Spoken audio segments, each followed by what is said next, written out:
Welcome back to another story on Infidelity Tales Lab. Before we begin, tell us, where in the world are you watching from? Now, let's dive into today's story. Chapter 1, The Awakening. Roy Vaughn had built his empire on precision and control. At 38, he owned 3 successful construction companies across Texas, commanded respect in every boardroom he entered, and possessed the kind of calculating intelligence that made lesser men uncomfortable. His steel-gray eyes missed nothing, and his reputation for decisive action preceded him wherever he went. The Vaughn household in affluent Highland Park reflected his success, a sprawling colonial with manicured grounds where his wife Cindy Barrett Vaughn played the perfect suburban mother to their 6-month-old son Mason. Roy had married Cindy 5 years ago, drawn to her stunning beauty and seemingly innocent charm. She was 28 now, with cascading blonde hair and emerald eyes that had captivated him during their whirlwind courtship. Roy's business partner and closest friend, Gabriel Bond, was practically family. The two men had served together in the Marines before starting their construction empire. Gabriel, 35 with dark hair and an easy smile, was Mason's godfather and frequent dinner guest. Roy trusted him implicitly, a trust that would soon prove catastrophic. That Tuesday evening in October, Roy was reviewing contracts in his home office when his phone exploded with calls. His assistant's frantic voice cut through the silence. "Mr. Vaughn, there's been an emergency at your house. Paramedics." Roy's blood turned to ice as he raced home, his mind rejecting the possibilities. He burst through his front door to find chaos. Emergency vehicles, neighbors gathered on his lawn, and his wife, Cindy, sobbing hysterically in the arms of Gabriel. "I came home to find paramedics in my living room and my mother crying," Roy would later recount to investigators, though Cindy's mother wasn't present that day. The EMT, a seasoned professional named Craig Macias, approached him with grave eyes. "Your son stopped breathing. I found him blue and lifeless in his crib," the EMT explained, his voice clinical yet compassionate. "Possible SIDS, but we revived him. He's stable now, but we need to get him to Children's Medical Center immediately." Roy's world tilted. His son, his perfect, healthy baby boy, had nearly died. As the ambulance screamed toward the hospital, Roy held Cindy's trembling hand while Gabriel followed his car. None of them spoke during that terrifying journey. At the hospital, the pediatrician, Dr. Ellen Heath, pulled Roy aside after Mason was stabilized. Her expression was troubled, professional mask slipping slightly. "Sir, your baby was given a respiratory suppressant. We need to know who was alone with him because the timing suggests this wasn't accidental." The words hit Roy like physical blows. Someone had deliberately poisoned his infant son. His mind immediately cataloged the day's events. He'd left for work at 7 a.m. Cindy had been home with the baby, and Gabriel had mentioned stopping by during lunch to drop off some documents. Roy's hands clenched into fists as the implications crystallized. His wife had been acting strangely for weeks. Secretive phone calls, unexplained absences, a new wardrobe that seemed designed to impress someone. Gabriel had been overly attentive lately, always finding excuses to visit, always ready with a comforting hand when Cindy seemed stressed. "Who had access to the baby today?" Dr. Heath pressed gently. Roy's voice was barely controlled when he answered. "My wife and my business partner." They were both alone with Mason at different times. As he stood in that sterile hospital corridor, watching his son fight for life through the NICU window, Roy Vaughn felt something fundamental shift inside him. The man who had always prided himself on loyalty and trust realized he'd been played for a fool. But unlike the broken husbands in countless stories of betrayal, Roy wouldn't crumble or forgive. He would destroy them both. Chapter 2, The Investigation. Roy spent the next 3 days at Mason's bedside, maintaining the facade of a concerned father while his mind worked with cold precision. The toxicology reports confirmed traces of a powerful respiratory depressant, something that required medical knowledge to obtain and administer. Gabriel had been a combat medic in the Marines. The knowledge hit Roy like a sledgehammer. While Cindy fretted and played the devastated mother for the hospital staff, Roy began his investigation. Years of military training and business dealings had taught him patience and thoroughness. He would gather evidence methodically before striking. The first crack appeared when Roy accessed their home security system remotely. The footage from that Tuesday revealed Gabriel arriving at 11:30 a.m., 30 minutes earlier than he'd claimed. More damning was the timestamp showing him leaving Cindy's bedroom at 12:45 p.m., adjusting his clothes and hair. Roy's jaw tightened as he watched his wife emerge 15 minutes later, smoothing down her dress with a satisfied smile that made his blood boil. They'd been having an affair under his roof, around his child. But the real revelation came when Roy hired a private investigator, a former police detective named Scott Stout. Within 48 hours, Scott delivered a comprehensive report that painted a picture of systematic betrayal spanning 8 months. They've been meeting at the Marriott downtown twice a week, Scott reported in Roy's office Friday morning. Credit card records show Gabriel's been paying for the rooms. But here's the interesting part. Your wife's been researching life insurance policies and custody laws. Roy's expression remained impassive, but inside, rage built like pressure in a boiler. Continue. She's also been in contact with a divorce attorney, Jackie Bradshaw. Preliminary consultation last month. And get this, Gabriel's been liquidating assets. Sold his boat, cashed in some investments. Looks like they're planning to run. The final piece came from hospital security footage that Scott obtained through contacts. It showed Gabriel entering the NICU area during visiting hours earlier that week, wearing scrubs he had no authorization to possess. He'd been casing the hospital, learning routines, understanding how to navigate medical facilities. Roy leaned back in his leather chair, his mind assembling the full picture. They hadn't just betrayed him, they'd tried to murder his son. The motive became clear. With Mason dead and Roy potentially blamed or devastated by grief, Cindy could divorce him, take half his assets, and disappear with Gabriel. But they'd made one critical error. They'd underestimated Roy Vaughn. "Scott," Roy said quietly, his voice carrying an edge that made the investigator straighten. "I need you to dig deeper. I want to know everything about their families, their friends, their finances. Every weakness, every vulnerability. And I need it done quietly. How deep do you want me to go, Mr. Vaughn?" Roy's smile was arctic. "All the way to hell, if necessary. They tried to kill my son. Now I'm going to kill everything they care about." That evening, Roy returned home to find Cindy preparing dinner, playing the role of concerned wife. Gabriel sat at the kitchen table, holding Mason with what appeared to be genuine affection. "How's the little fighter doing?" Roy asked, accepting his son from Gabriel's arms.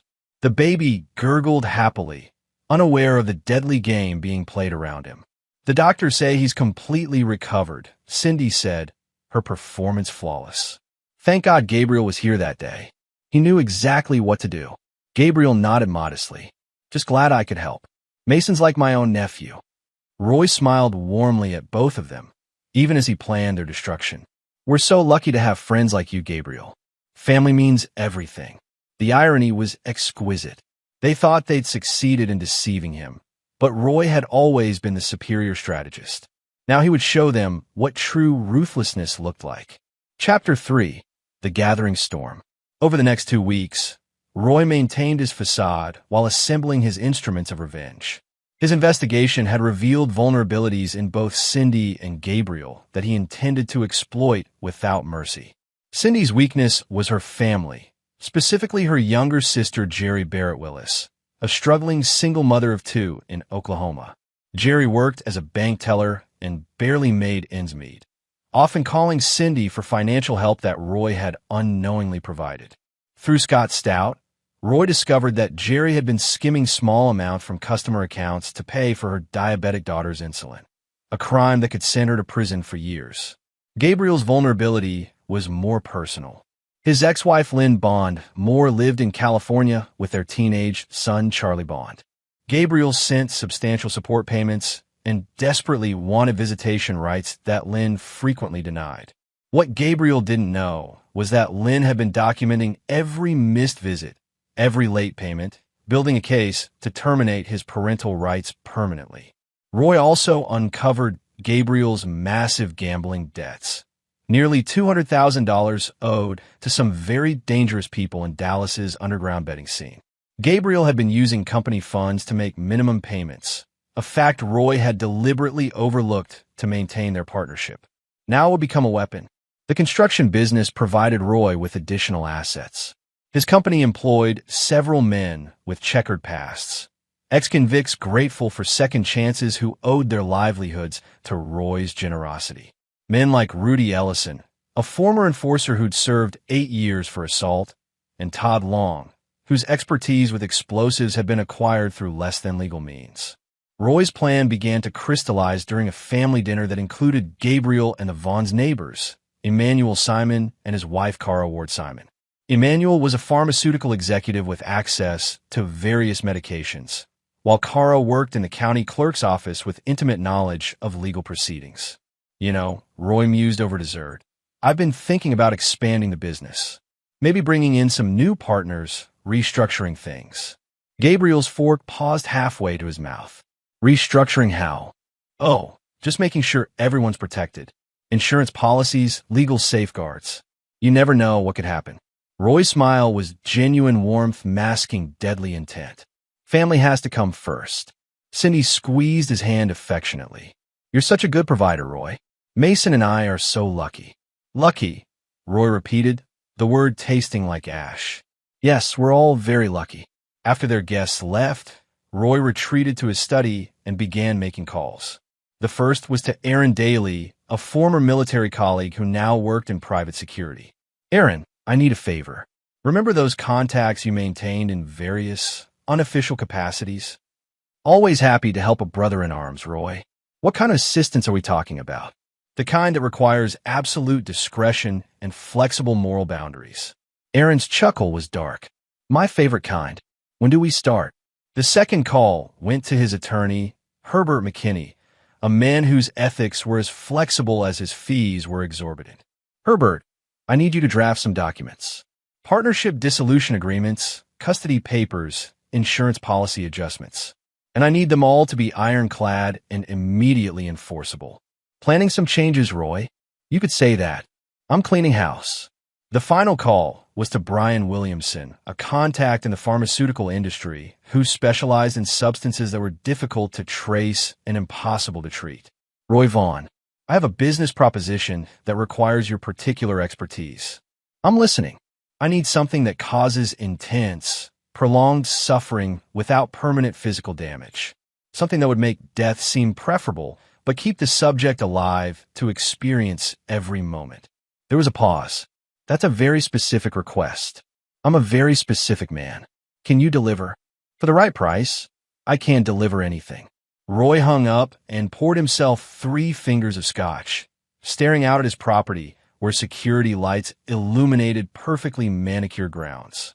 Somewhere in the house, his wife slept peacefully, probably dreaming of her escape with Gabriel. His son rested safely in the nursery, unaware that his father was planning a war.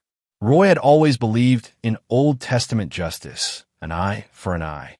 They'd try to take his son's life and destroy his family. Now he would take everything they had, everyone they loved, and leave them with nothing but pain and regret. The gathering storm was about to break, and Roy Vaughn intended to be the lightning that destroyed his enemies completely. Chapter 4. The Web Titans. Roy's plan entered its execution phase on a crisp November morning. He'd spent 3 weeks weaving an intricate web of surveillance, manipulation, and carefully planted evidence. Now it was time to begin pulling the strings. The first move targeted Cindy's sister Jerry. Roy had Aaron Daly plant evidence of her embezzlement in ways that would be discovered during a routine audit. Then he had Scott Stout anonymously tip off federal investigators about irregularities at her bank branch. Within hours, FBI agents were at Jerry's door. Roy watched through surveillance feeds as his sister-in-law was arrested, her children screaming as she was handcuffed and led away. The local news picked up the story, local bank teller charged with federal fraud. When Cindy saw the report that evening, she collapsed into Roy's arms, sobbing. Oh God, Roy, Jerry's been arrested. They're saying she stole money. Roy held her close, stroking her hair with practiced comfort. I'm so sorry, honey. We'll get her the best lawyer money can buy. Family takes care of family. What Cindy didn't know was that Roy had already contacted Jerry's court-appointed attorney and made it clear that any assistance from the Vaughn family would be contingent on Jerry providing detailed information about Cindy's recent behavior, phone calls, and private conversations. Desperate to protect her children, Jerry would soon become an unwitting asset in Roy's campaign. The second phase targeted Gabriel's financial vulnerabilities. Roy arranged for his gambling debts to be called in immediately, all $200,000 worth. Through intermediaries, he'd purchased Gabriel's markers from various bookmakers, consolidating the debt under his own shadow companies. Gabriel received a visit from Rudy Ellison and two other intimidating men who explained that the payment schedule had been accelerated and that failure to pay within 48 hours would result in severe physical consequences. When Gabriel frantically called Roy for a company loan, Roy was ready. "Jesus, Roy, I'm in serious trouble. Some guys I owe money to are making threats. I need 200 grand, just temporarily." Roy's voice was concerned, helpful. "That's a lot of money, Gabriel. What kind of trouble are we talking about?" "Gambling debts. I know I screwed up, but these aren't the kind of people you can negotiate with." "Gambling debts? Gabriel, that's illegal in Texas. If this comes out, it could destroy our business licenses, our reputation." Roy paused dramatically. "But your family. I'll figure something out." The hook was set. Roy agreed to loan Gabriel the money, but required full financial disclosure and temporary signing authority over Gabriel's personal accounts for legal protection. Gabriel, desperate and grateful, signed everything without reading the fine print. Meanwhile, Roy escalated his surveillance operation. He had Todd Long install virtually undetectable cameras throughout Gabriel's apartment, and Aaron Daly place tracking devices on both Gabriel's and Cindy's vehicles. Every movement, every conversation, every intimate moment was now being recorded. The evidence Roy gathered was damning beyond his original suspicions. Cindy and Gabriel weren't just having an affair. They were planning Roy's complete destruction. Hidden cameras caught them discussing how to trigger a mental breakdown that would allow Cindy to have Roy committed, gaining control of his assets while Gabriel managed the business. "He's so stressed about Mason," Cindy said during one recorded session. "If something else happened, maybe another accident, it might push him over the edge." Gabriel nodded thoughtfully. PTSD from his military service, business pressure, family trauma. "We could make a compelling case for involuntary commitment. And then we'd be free," Cindy whispered, kissing him passionately. Roy watched the footage with ice-cold fury. They weren't just betraying him. They were planning to steal his sanity, his freedom, and his son. The attempted murder of Mason hadn't been about insurance money or custody arrangements. It had been a psychological weapon designed to destabilize Roy's mental state. But they'd miscalculated completely. Roy wasn't breaking down. He was building up an arsenal of destruction that would annihilate them both. The third phase involved Roy's pharmaceutical contact, Brian Williamson. The substance Roy had requested was a designer compound that caused intense anxiety, paranoia, and physical discomfort without leaving traceable evidence. Small doses administered over time would create symptoms that mimicked severe mental illness. Roy began adding the compound to Gabriel's coffee during their daily business meetings. Within days, Gabriel was experiencing panic attacks, insomnia, and growing paranoia that his gambling creditors were watching him constantly.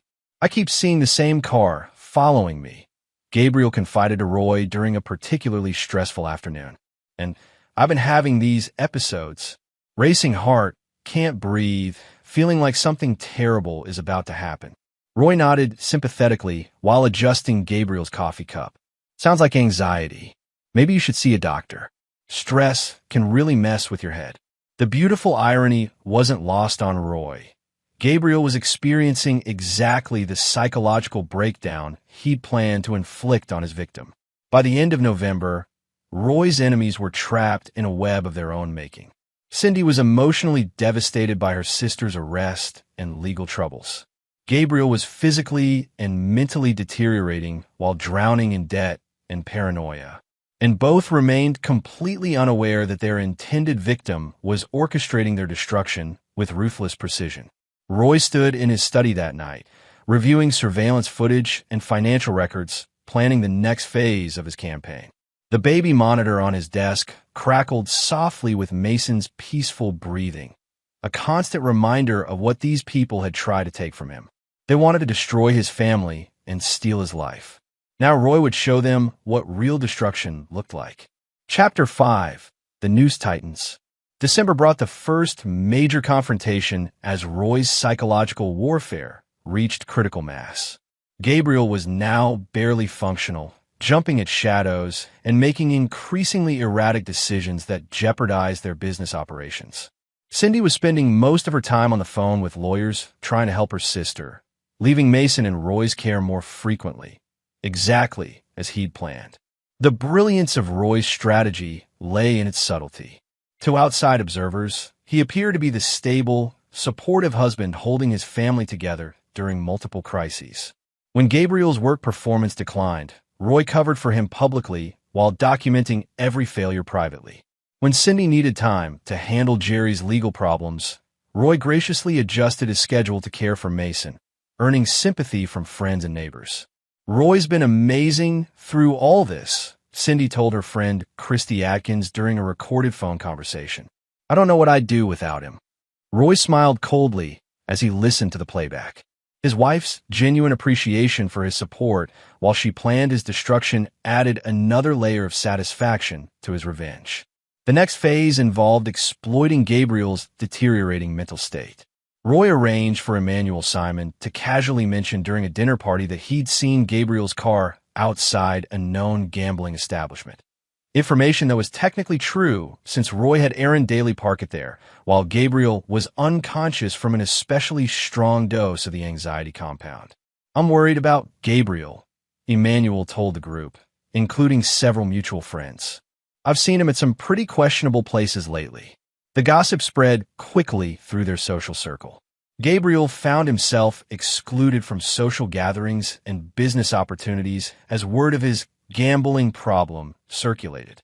His increasing paranoia and erratic behavior only reinforced the narrative Roy was carefully constructing.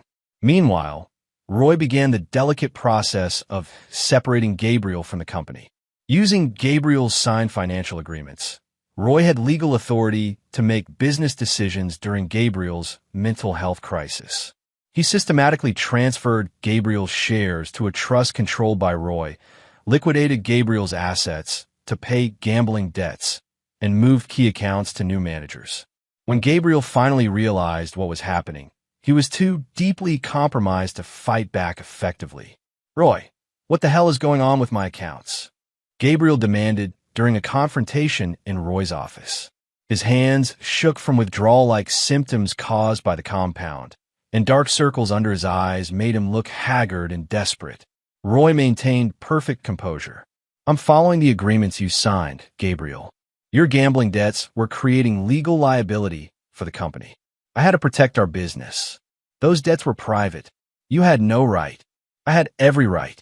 You signed financial disclosure agreements and gave me temporary authority. Everything I've done is completely legal. Roy's voice was reasonable, concerned. Gabriel, you're not thinking clearly. Maybe you should consider getting professional help. Gabriel's paranoia spiked. You're trying to steal the company. You're destroying my life. I'm trying to save your life, Roy replied calmly. Look at yourself, man. When's the last time you slept? When did you last eat a full meal?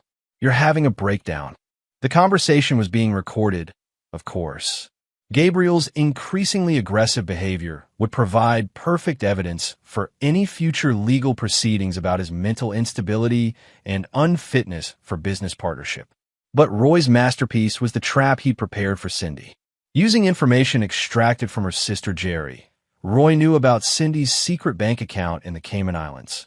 Money she'd been siphoning from household expenses for months to fund her escape with Gabriel. Roy had Brian Williamson create a special compound that would cause temporary but severe food poisoning symptoms.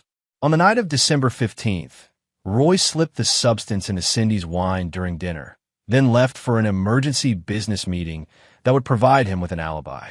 While Cindy suffered through what appeared to be violent food poisoning, Roy was burglarizing their own home, specifically Cindy's private office.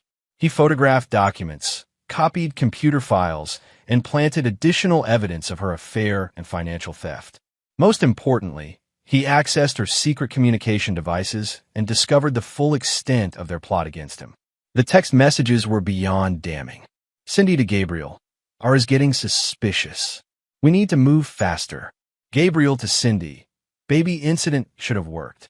Maybe we need something more direct." Cindy to Gabriel, "Can't risk anything that traces back to us. Mental breakdown plan is safer." Gabriel to Cindy, "What about Mason? He complicates things." Cindy to Gabriel, "Kids adapt. He'll never remember his father anyway." That final message sealed their fate. They weren't just planning to destroy Roy. They were discussing casualty, dismissing the impact on his infant son. Any lingering doubt about the necessity of his revenge evaporated completely. Roy photographed everything, copied all digital communications, and left Cindy to suffer through her illness alone. When he returned home, he played the concerned husband perfectly, caring for Mason while Cindy recovered. "I'm so sorry I had to leave," he said, bringing her tea and medicine. "How are you feeling?" "Horrible," Cindy whispered weakly. "It came on so suddenly.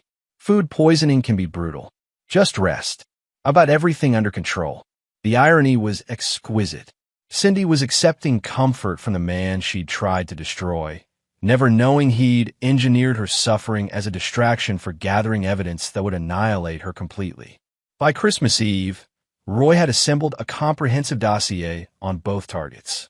Gabriel was financially ruined, professionally discredited, and psychologically shattered. Cindy was under federal investigation for financial crimes related to her sister's case and facing imminent exposure of her affair and theft. But Roy wasn't finished. The final phase would be the most brutal, leaving both of them alive but destroyed beyond any hope of recovery. They'd try to take everything from him, including his son's life. Now Roy would show them what a truly ruthless man could accomplish when he had nothing left to lose. Chapter 6: The Trap Springs. New Year's Eve arrived with bitter cold and the promise of reckoning. Roy had spent the holiday week making final preparations for the culmination of his revenge. Every piece was in position, every contingency planned, every weakness mapped and ready for exploitation. The setting for his grand finale was perfect, their annual New Year's Eve party at the Vaughn Mansion. Roy had invited their entire social circle, including business associates, neighbors, and family friends. Gabriel would be there, despite his deteriorating condition, because Roy had specifically insisted his best friend shouldn't miss their traditional celebration. What the guests didn't know was that they were about to witness the complete destruction of two lives. Roy had spent days preparing the house like a theater set. Hidden cameras captured every angle. Recording devices were placed strategically throughout the main rooms, and Aaron Daly's team was positioned as catering staff to ensure security and documentation of the evening's events. The first guests arrived at 7 p.m. Gabriel appeared shortly after, looking gaunt and nervous, his eyes darting constantly as if expecting attack. The anxiety compound had done its work perfectly. He was a shadow of his former confident self, jumping at sudden sounds and struggling to maintain basic conversations. Cindy played hostess with practiced grace, but Roy noticed the tension in her shoulders, the way her smile didn't quite reach her eyes. She was under enormous stress from her sister's legal troubles and the increasing scrutiny of her own finances. The federal investigation into Jerry's case had expanded to examine family financial connections, putting Cindy's secret accounts at risk of discovery. At 8:30, Roy called for everyone's attention in the main living room. The crowd gathered expectantly, champagne glasses in hand, assuming he was about to make his traditional New Year's toast. Instead, Roy pulled out a tablet and began displaying images on the large wall-mounted screen. "Before we celebrate the new year," Roy said, his voice carrying clearly through the room, "I thought we should reflect on the year behind us. Specifically, some discoveries I've made about trust, loyalty, and family." The first image was a photograph of Gabriel and Cindy in bed together, taken through hidden cameras in Gabriel's apartment. Gasps rippled through the crowd as the implications registered. Cindy went white as paper. "Roy, what are you?" "Please, darling, let me finish." Roy's tone was conversational, almost gentle. You see, 8 months ago, my wife and my best friend began an affair. Not just a physical relationship, but a conspiracy to destroy my life and steal everything I built. Gabriel tried to move toward the door, but found his path blocked by Aaron Daly, now clearly revealed as security rather than catering staff. The images continued. Bank records showing Cindy's theft, text messages discussing Roy's planned commitment to a mental institution, medical reports about the respiratory suppressant found in Mason's system. They tried to murder my 6-month-old son, Roy continued, his voice never wavering. The plan was to drive me insane with grief and guilt, have me committed for psychiatric treatment, then take control of my assets and my child. The room was silent, except for someone's sharp intake of breath. Their friends and neighbors stared in shock at the unfolding revelations. But here's what they didn't know, Roy said, advancing to the next slide. I've been aware of their conspiracy for weeks, and I've spent that time preparing my response. The screen showed Gabriel's financial ruin, the called gambling debts, the liquidated assets, the transferred business shares. Then Cindy's situation, the frozen bank accounts, the evidence of her theft, the federal warrants that would be served within hours. Gabriel Bond, you're finished, Roy said matter-of-factly. Your business partnership is dissolved, your assets are seized for debt payment, and your ex-wife has been provided with evidence of your gambling addiction and conspiracy to commit murder. You'll never see your son again. Gabriel's legs gave out. He collapsed into a chair, the full scope of his destruction finally clear. Cindy Barrett-Vaughn, Roy continued, turning to his wife, you've been under federal investigation for financial crimes connected to your sister's case. The evidence I've provided to investigators shows systematic theft from our joint accounts and conspiracy to commit fraud. You're facing 15 to 20 years in federal prison. Roy paused, letting the information sink in. But that's not the worst part. He activated a different file, custody documents, already signed by a judge. I've been granted emergency custody of Mason based on evidence of your attempt to murder him. A family court judge has reviewed recordings of your conversations with Gabriel, including your discussion of how Mason will never remember his father anyway. You've lost your son forever. Cindy screamed, a raw, animalistic sound of complete anguish. She lunged at Roy, but Aaron's team restrained her quickly and professionally. How could you do this to us? Gabriel gasped, his voice broken. We were family. Roy's expression became arctic. You tried to murder my child. You planned to steal my life and destroy my sanity. Did you think there wouldn't be consequences? He gestured to the security team. Remove them. Both of them. As Gabriel and Cindy were escorted from the house, she still screaming threats and curses, he broken and silent. Roy turned back to his stunned guests. I apologize for the unpleasant revelation, he said calmly, but I believe in transparency. Now, shall we toast the new year? The party ended quickly after that, guests making hurried excuses and leaving with shocked expressions. Roy didn't care.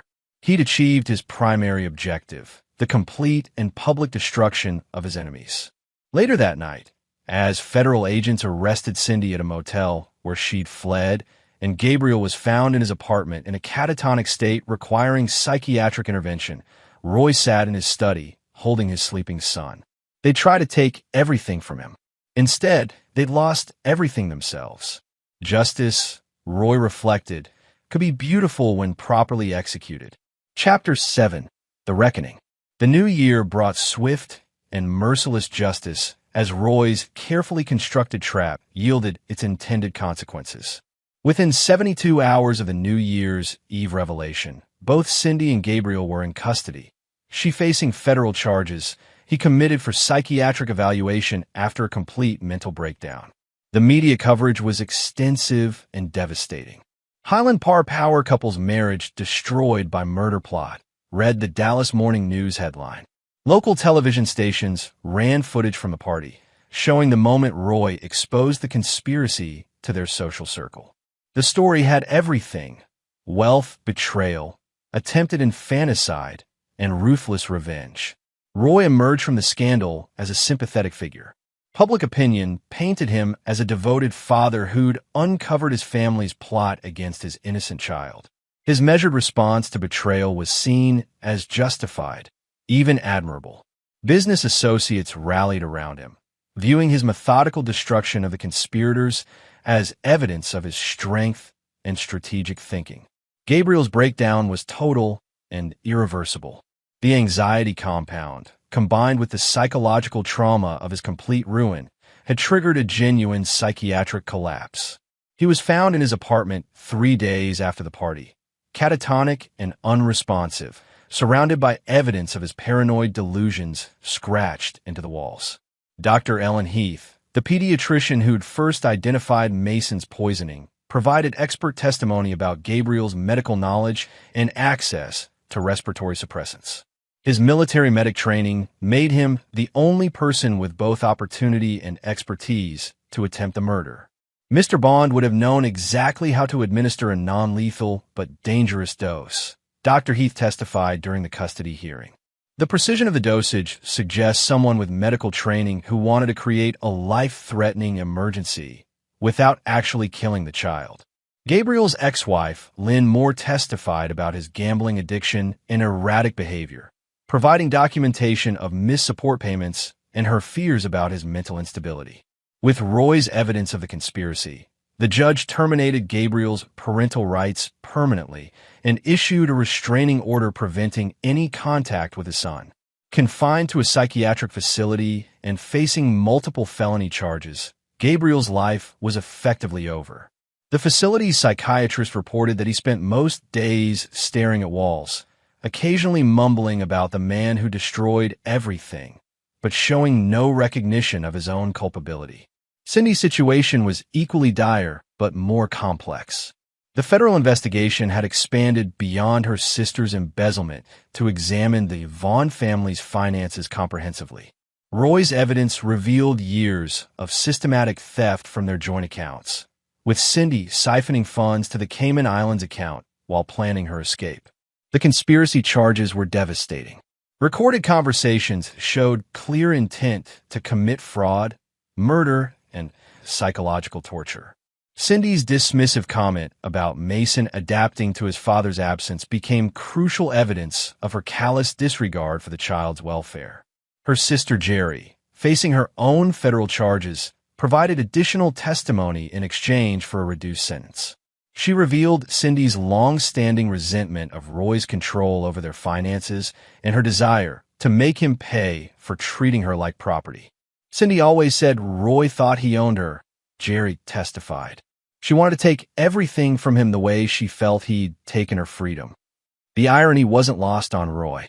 Cindy had viewed his financial success and protective instincts as oppression, never recognizing that her privileged lifestyle came at the cost of his hard work and sacrifice.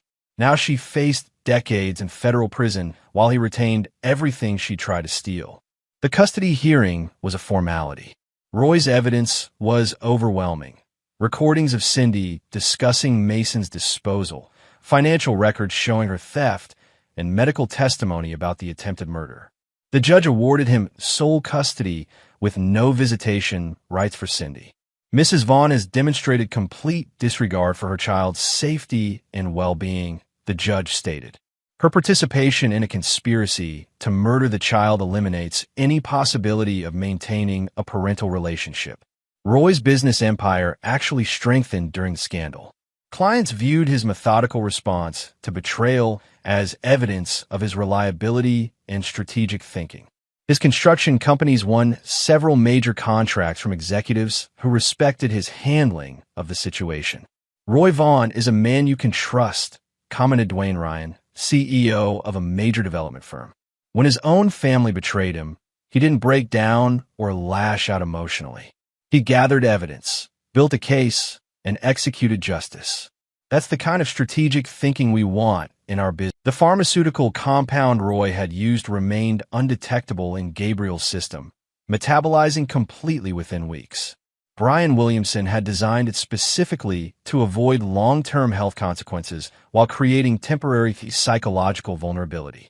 Gabriel's breakdown appeared to be purely stress-related, triggered by the exposure of his crimes and the destruction of his life. By March, both conspirators were serving their sentences. Cindy received 18 years in federal prison after pleading guilty to conspiracy, fraud, and attempted murder. Gabriel was sentenced to 15 years, but would serve the time in a psychiatric prison facility due to his mental condition. Roy's victory was complete and permanent. He'd eliminated the threats to his family, retained his wealth and business empire, and gained sole custody of his son. The people who tried to destroy him were now destroyed themselves, facing decades of imprisonment while he moved forward stronger than before. But Roy's revenge hadn't ended with imprisonment. The final phase would ensure that his enemies' suffering continued long after their trials concluded. Chapter 8. The Long Game. Roy's revenge extended far beyond the courtroom victories. While Cindy and Gabriel served their sentences, he continued orchestrating their destruction with methodical precision. They tried to take everything from him. Now he would ensure they never recovered from their fall. The first target was their support systems.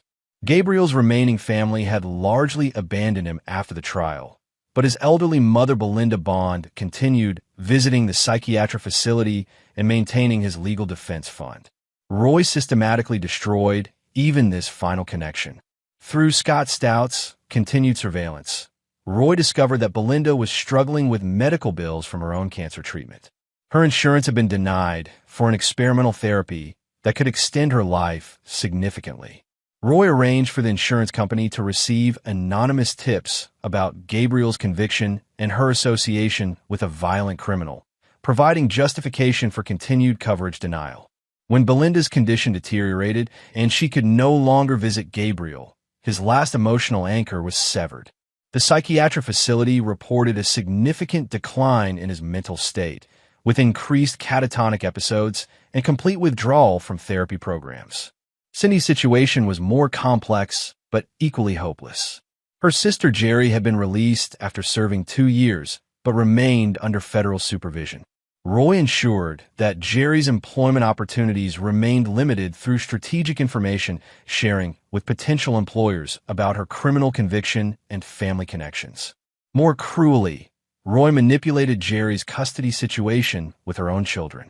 Through legal channels, he provided evidence to child services suggesting that Jerry's association with Cindy's conspiracy might indicate ongoing child endangerment concerns. While not enough to remove the children, it was sufficient to require intensive supervision and regular evaluations that consumed Jerry's time and limited resources. When Jerry attempted to visit Cindy in federal prison, she found herself under investigation for potential smuggling violations. Accusations that were groundless but required expensive legal defense that she couldn't afford. The message was clear. Any support for Cindy would result in immediate consequences for Jerry's family. Roy's most sophisticated move involved the prisoner's commissary accounts and communication privileges. Through contacts in the federal prison system, including Gerald Daniel, a former client whose construction company had built several federal facilities, Roy ensured that Cindy's incoming funds were frequently lost due to processing errors, and her phone privileges were restricted for minor infractions that mysteriously appeared in her file. It's amazing how often paperwork gets misfiled in the federal system, Gerald mentioned during a business dinner, especially for inmates who don't have anyone advocating for them on the outside. The psychological warfare continued through carefully crafted information campaigns. Roy had Aaron Daly ensure that both Cindy and Gabriel received regular updates about his success and happiness. Newspaper clippings about business victories, photos of Mason's healthy development, reports of Roy's growing social prominence in Dallas society. The most devastating information concerned Mason's thriving development. Roy made sure both prisoners learned that their victim was growing into a happy, intelligent toddler with no memory of their attempted murder. Child development reports were accidentally included in legal correspondence, showing Mason's advanced milestones and secure attachment to his father. Gabriel's response to these updates was complete catatonic withdrawal. His psychiatrist reported that any mention of Roy or Mason triggered severe dissociative episodes, requiring increased medication and isolation protocols. Cindy's reaction was more volatile. She accumulated multiple disciplinary infractions for violent outbursts triggered by news of Roy's continued success. Each infraction extended her sentence and moved her to increasingly restrictive housing conditions. Roy also ensured their crimes continued to haunt them through strategic media management. Whenever either prisoner became eligible for parole consideration or sentence reduction programs, Roy arranged for renewed media coverage of their crimes. The attempted murder of an infant remained emotionally compelling content that guaranteed public outrage and judicial reluctance to reduce sentences. Roy Vaughn builds new life after family betrayal. Read a feature article in Texas Monthly that was delivered to both prisons. The piece detailed Roy's successful single parenting, business expansion, and philanthropic work with child safety organizations, a perfect reminder of everything they'd lost and could never regain. The financial dimension of Roy's revenge was equally thorough. Both prisoners had accumulated significant legal debts that followed them into incarceration. Roy purchased these debts through shell companies, then aggressively pursued collection actions that claimed any assets the prisoners might acquire, including commissary funds, work program earnings, and potential inheritance from deceased relatives. Gabriel's military pension was garnished to pay these debts, leaving him with minimal resources for basic necessities. Cindy's potential earnings from prison work programs were similarly claimed, ensuring she remained in poverty throughout her incarceration. The psychological impact was devastating. Prison counselors reported that both inmates had developed severe depression and anxiety disorders related to their complete social and financial isolation. Neither had any realistic hope of building a life after release. Their crimes were too notorious, their debts too extensive, their support systems too thoroughly destroyed. By Mason's second birthday in October, Roy's revenge had achieved perfect completion. His enemies were not merely imprisoned. They were psychologically, financially, and socially destroyed beyond any possibility of recovery. They would serve their full sentences in increasing isolation and despair, then face homelessness and unemployment upon release. Roy celebrated the milestone quietly, sharing birthday cake with Mason in their beautifully renovated home. The toddler laughed and played, healthy and happy, completely unaware of the conspiracy that had once threatened his life or the methodical revenge that had protected his future. Looking at his son's innocent joy, Roy felt complete satisfaction. Justice had been served with interest. The people who tried to destroy his family had been destroyed themselves, leaving Roy free to build the life they'd attempted to steal. Chapter 9. Perfect Justice. 3 years had passed since the New Year's Eve revelation that destroyed Cindy and Gabriel. Roy Vaughn stood in his study, reading the latest reports from Scott Stout about his former wife and business partner. The updates confirmed what he'd always known would happen: their complete and permanent ruin. Gabriel had been transferred to a maximum security psychiatric facility after attempting suicide twice in federal prison. His mental condition had deteriorated beyond recovery, with doctors reporting severe catatonic episodes and complete dissociation from reality. He spent most days staring at walls, occasionally writing incoherent notes about the destroyer and stolen children. His mother Belinda had died the previous winter, alone and impoverished after her cancer treatment failed. Gabriel never learned of her death. His psychiatric team decided the information would cause further deterioration. He would live out his remaining sentence and any potential future believing he'd been abandoned by everyone who'd ever loved him. Cindy's situation was equally hopeless, but more aware. Federal prison had hardened her, but not in ways that would help her survive post-release. She'd accumulated enough disciplinary infractions to ensure she served her full 18-year sentence without possibility of early release. Her attempts to maintain correspondence with the outside world had been systematically sabotaged, leaving her isolated and bitter. The most crushing blow had come when she learned that Mason, now a happy, articulate 3-year-old, had no memory of her existence. Roy had carefully crafted the child's understanding of his family history, explaining that his mother had been sick and couldn't take care of him. Mason called Roy's new girlfriend Mama and showed no interest in hearing about his biological mother. "Daddy, why don't I have a regular mommy like other kids?" Mason had asked recently. Roy knelt to his son's level, choosing his words carefully. "Some mommies get very sick and can't take care of their babies properly. So Daddy has to protect you and make sure you're safe." "But Mama Jackie takes care of me now," Mason replied, referring to Jackie Bradshaw, the former divorce attorney who'd become Roy's romantic partner and was now an integral part of their family. "That's right, buddy. Mama Jackie loves you very much, and we're going to take care of you forever." The irony of Jackie's involvement wasn't lost on Roy. She'd originally been Cindy's divorce attorney before Roy's evidence revealed the conspiracy. Once she understood the full scope of Cindy and Gabriel's crimes, Jackie had provided crucial assistance in Roy's legal strategy. Their professional relationship had gradually evolved into romance, creating a stable family unit that Cindy could never have provided. Jackie brought her own strength to the relationship. She was intelligent, ambitious, and completely committed to Mason's welfare.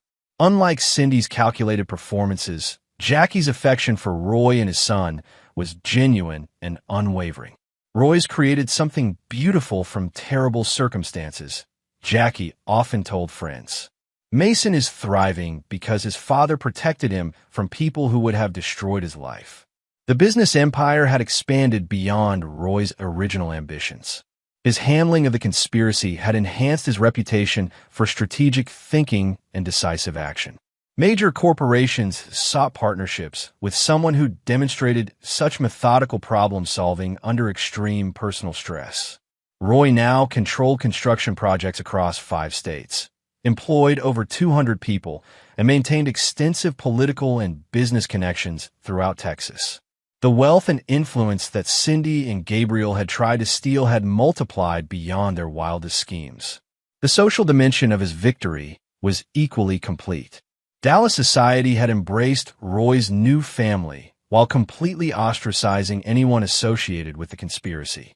Former friends who'd maintained any contact with Cindy or Gabriel found themselves excluded from social events and business opportunities.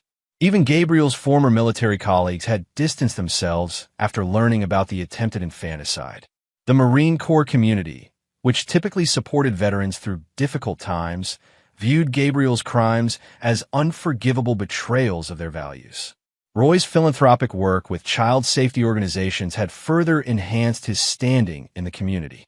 He donated substantial funds to organizations combating child abuse and family violence, using his platform to speak about protecting innocent children from those who would harm them.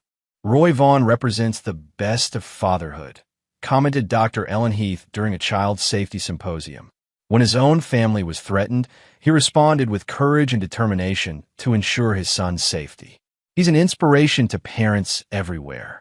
The final confirmation of Roy's complete victory came through intelligence about his enemy's post-release prospects. Gabriel would never be released. His psychiatric condition had been declared permanent and untreatable. He would spend the rest of his life in institutional care, maintained at taxpayer expense while contributing nothing to society. Cindy faced a different, but equally bleak future. Upon release in 12 years, she would emerge into a world where her crimes were well-documented public record. The internet had preserved every detail of her conspiracy, ensuring that potential employers, landlords, and romantic partners would always know about her attempt to murder an infant. Roy had also ensured that her professional licenses were permanently revoked and her educational credentials flagged in databases used by employers. She would face immediate homelessness, unemployment, and social isolation upon release. Most importantly, she would never regain access to Mason. The custody termination was permanent and irreversible. By the time of her release, Mason would be a teenager with no memory of her and no interest in developing a relationship with a woman who'd try to kill him as an infant. Standing in his study on a quiet Sunday afternoon, watching Mason play in the backyard with Jackie, Roy reflected on the completeness of his justice. He'd promised to destroy everyone who threatened his family, and he'd kept that promise with surgical precision. The people who tried to take everything from him had lost everything themselves. They faced decades of suffering, isolation, and regret, while Roy built the life they'd attempted to steal.